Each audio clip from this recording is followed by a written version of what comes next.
Last month on September 18th, an African national, Ian Nelson, went hiking and was reported missing by his family members. However, the next day on September 19th, the Public Authority of Civil Defense and Ambulance managed to recover his body near Al Khoud. Today we have Ian's brother Keith joining us, who's going to tell us about the incident.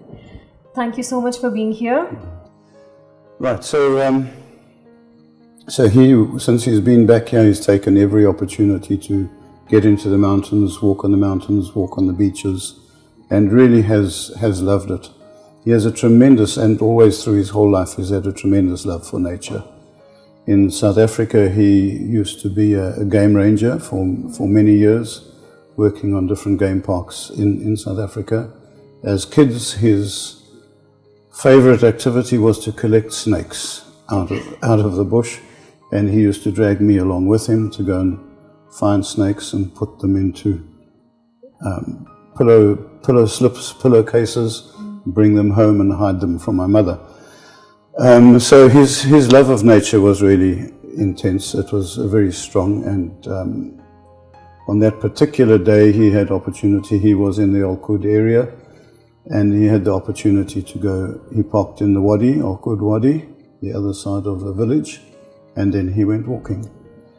And at the end of the day, his wife called us desperately because he had not been to collect her from her work as he was meant to do. And we began to look for him.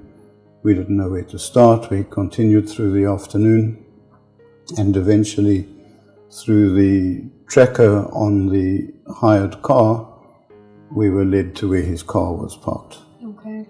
And then from there, through various people that we know, the police were informed, and from there it went. We were in the Wadi for a couple of hours before the police arrived. But when they arrived in full force. The ROP with their dog squads, with the emergency people, the civil defense people. They were there in numbers, and they searched the Wadi right as far as they can at night. They searched the Wadi with the dogs until 3:30 in the morning, when they sent us home, and we were back there early again in the morning. And the ROP arrived with a unit from the Defence Force, again with the rescue people, and again with other aspects of the security forces, and they, under the leading of a lieutenant colonel, who was just tremendously helpful, tremendously compassionate and tremendously warm. They spent the day scouring the mountains, really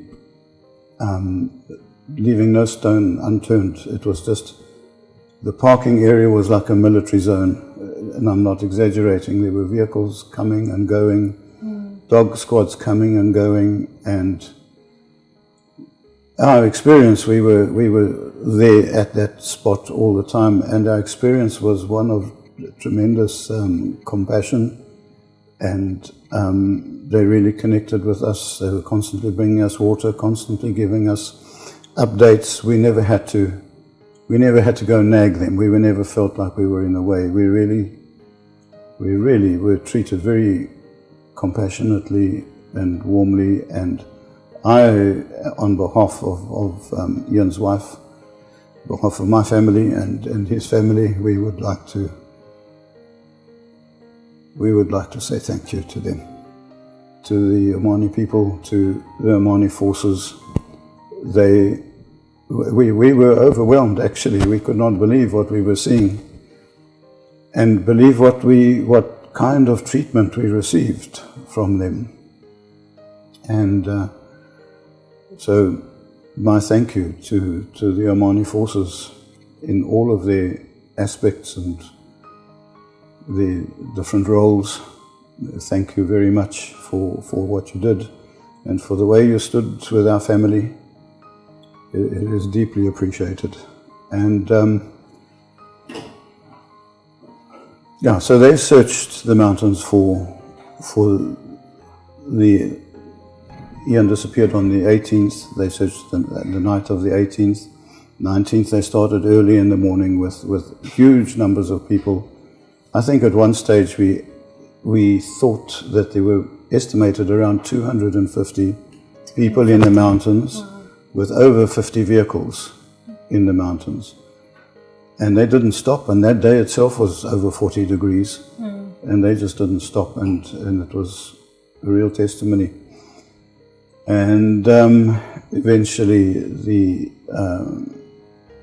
the forces found Ian. He was in between two mountains, right deep in, and they said to us that it seemed as though he had gone very peacefully, because we were terribly worried that he may have fallen and cracked his head or something and been unconscious. And that was not the case. They said they had found him as though he had just sat down and then just maybe fainted or went unconscious and didn't recover from that. And so they brought him out of the mountains at 3 o'clock that afternoon on the 19th. And it was a difficult experience, but to have the support, that kind of support, is very encouraging. Absolutely. I'd like to go a bit further and say that the rest of the process, which is very difficult for an expat, going through all the formalities of dealing with his remains and how everything. How difficult or challenging was it for you? Very difficult and very challenging, but once again, because you have to go to many different authorities and receive letters and authority to go to the next step and so on. And again, we encountered the same attitude as what the search party was. So not only the police, but also the people at the hospitals and all around were just very compassionate. And I have thanked them personally, but I really thought that we would like to air it publicly and thank them for that. Absolutely. I'm sure everyone out there will be hearing this message of yours. Thank you. Thank you so much once again for talking to us and sharing this story. Thank you. Thank you. For more interesting videos, keep watching Times TV.